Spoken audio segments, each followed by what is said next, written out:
नमस्कार दोस्तों, आप सभी का हमारे YouTube चैनल पर बहुत बहुत स्वागत है। तो चलिए दोस्तों, अपन यहाँ आज याद करते हैं बाबर के द्वारा जो युद्ध लड़े गए थे, उनको एक ट्रिक के माध्यम से याद करते हैं। तो ट्रिक वो कुछ इस प्रकार से हैं कि पंखा चले घर में।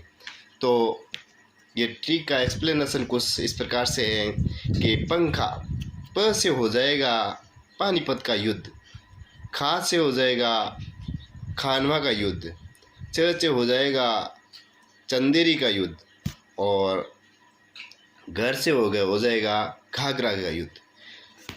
पानीपत का युद्ध 1526 में लड़ा गया था।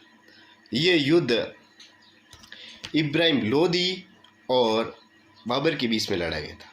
और अगले युद्ध के बारे में बात करें, खानवा का युद्ध। खानवा का युद्ध 1527 में लड़ा गया था। ये युद्ध बाबर और राणा सांगा के बीच में लड़ा गया था। और अगला युद्ध है चंदेरी का युद्ध। चंदेरी का युद्ध बाबर और मेदिनी राय के बीच में लड़ा गया था। ये 1528 में लड़ा गया था। और अगला युद्ध है अपन का घाघरा का युद्ध। ये घाघरा का युद्ध 1529 में लड़ा गया था। और ये युद्ध बाबर और अफगानों के बीच में लड़ा गया था। इन चारों युद्धों में बाबर की विजय हुई थी।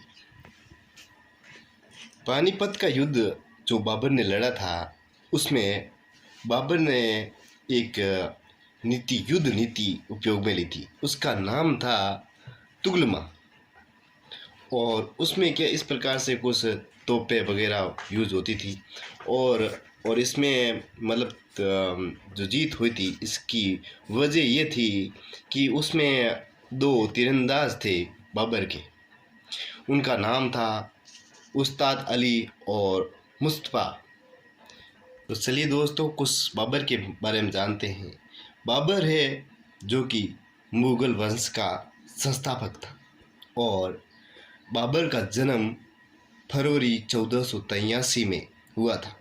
उनके पिता उमर शेख मिर्ज़ा फरगना नामक छोटे से राज्य के शासक थे।